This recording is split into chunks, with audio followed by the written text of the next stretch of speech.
Alam naman siguro nating lahat mga mari na ang sitio Pidwaan ay dinadagsa dahil sa kanilang water curtain falls. Dahil talagang napakaganda naman ng waterfalls mga mari na parang kortina. Ngayon mga mari, meron na naman silang pinagmamalaking swimming pool. Yes mga mari, you heard it right. Swimming pool po ito ng Pidwaan. Buti na lang talaga mga mari, marami tayong marites na kaibigan. Binalitaan kami ni Kumaring Marites mga mari na pinapaliguan na pala yung ginawang swimming pool ng Pidwaan. Ay aba mga mari, magpapahuli ba tayo sa pagpunta doon? Syempre for the go ang mga person mga mari. At tamang-tama ang araw na ito mga mari is San Juan. Basta San Juan mga mari, tingkaligo na yan ang mga kanding. Charot.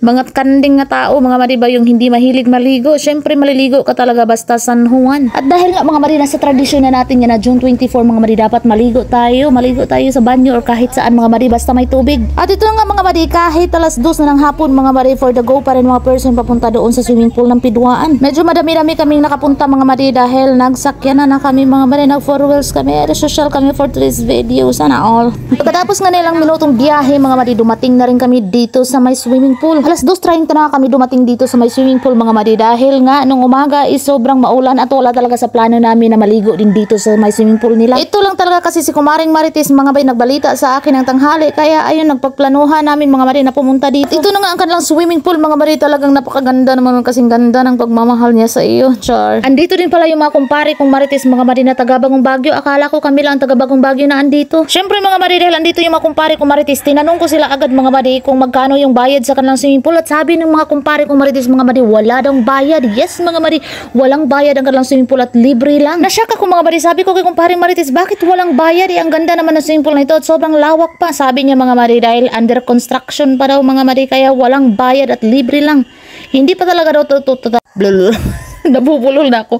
Hindi pa pala talaga itong mga mari totally na nag-open talaga mga mari dahil ginagawa pa yung ibang swimming pool, hindi pa raw tapos. Ang akala ko talaga mga mari, walang pambata na swimming pool. Meron din palang pambata mga mari andito sa gilid katabi ng cottage nila. Ay grabe ang bongga mga mari, andito lang talaga siya sa tabi ng cottage. Yes, napakaganda, sobrang safety sa mga bata. Ay grabe mga mari, salute talaga ako sa gumawa sa plano ng pool na ito mga mari. Tignan mo naman, sobrang lawak at tignan mo yung pangbata na pool mga mari, nasa tabi lang ng cottage. Which is mga mari, gustong gusto ko dahil pag naliligo yung anak ko tapos habang kumakain ako, nasa harap ko lang mga mari yung bata at safety talaga mga mari, mababantayan mo talaga. Bago ka pala makarating doon sa curtain falls nila mga mari dito sa Pidwaan, madadaanan mo itong swimming pool nila. Yes mga mari, dito kasi yung entrance ng Pidwaan Falls mga mari, nasa tabi lang din ng daanan ang kanilang swimming pool. Kung naubos na yung baon nyo tapos nagutom ka ako mga mari, huwag kayong mag-alala dahil maraming nagtitinda din dito ng mga pagkain at mga soft drinks. Bumili na nga rin ako nitong happy mga mari para happy ang lahat, char. Syempre para happy ang baba mga mari, nabay masima-sima.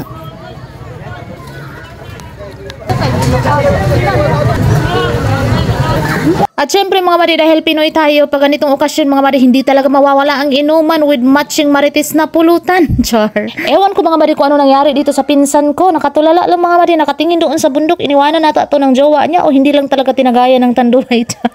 Ang baon pala namin mga mari, nilagang saging at pansit pangpahaba ng buhay at may kinilaw na rin. Yun lang yung baon namin mga mari. Napansin ko lang talaga mga mari, mas marami yung baon nilang alak mga mari kaysa pagkain. Hay nako talaga, alak is life. Ang sitio Pidwaan mga mari ay sakop lang pala ng barangay Napangan. Ang barangay Napangan naman mga mari ay sakop ng Don Victoriano, Misamis Occidental. Sobrang nakaka-touch naman tong ginawa ng mga kumpare kong Marites mga mari dahil itong si kumparing Marites din mga mari, lasing na kaya sinuutan nila ng life jacket for the safety daw. Ito talaga yung nagustuhan ko dito mga mari, yung pangbata mga mari is nakasiparit lang talaga sa pang-adult. Sobrang safety talaga mga mari dahil habang kumakain tayo or nagtagay-tagay or nagmamaritisan mga mari, nasa tabi lang natin ang ating mga junakis. At dahil nga may alak mga mari ay syempre itong mga kumpare kong Marites mga lasing na rin. Ayan na nga mga mari, nagbubudots na dito sa pool ng mga pangbata. For the silong nga kami dito mga mari sa cottage dahil biglang lumakas yung ulan. Ewan ko mga mari bakit na kami sumilong. Ipumunta nga kami dito mga mari para maligo. Kita nyo naman talaga mga mari yung ebidensya, yung tiyuhin ko mga mari, kahit ginaw na ayaw talaga bitawan yung baso. At ito namang pinsan ko, hinabol-habol na yung kapatid ko mga maring lalaki dahil hindi nga naligo. Ano bang pinunta dito kung ayaw naman maligo? So ayun mga mari, hinabol nga ng tubig. Ayun ko lang nalaman mga mari na runner pala itong kapatid. Ayaw niya talagang maligo mga mari dahil malamig raw. Kayo na lang ata mga mari ang hindi pa nakapag-attendance dito, kaya ano pang hinihintay nyo? Go na! Salamat nga pala sa inyong panonood mga mari, at kung nagustuhan nyo ang video na ito, please i-like nyo naman dahil kapoy nakaigtabi-tabi o voice over mga mari.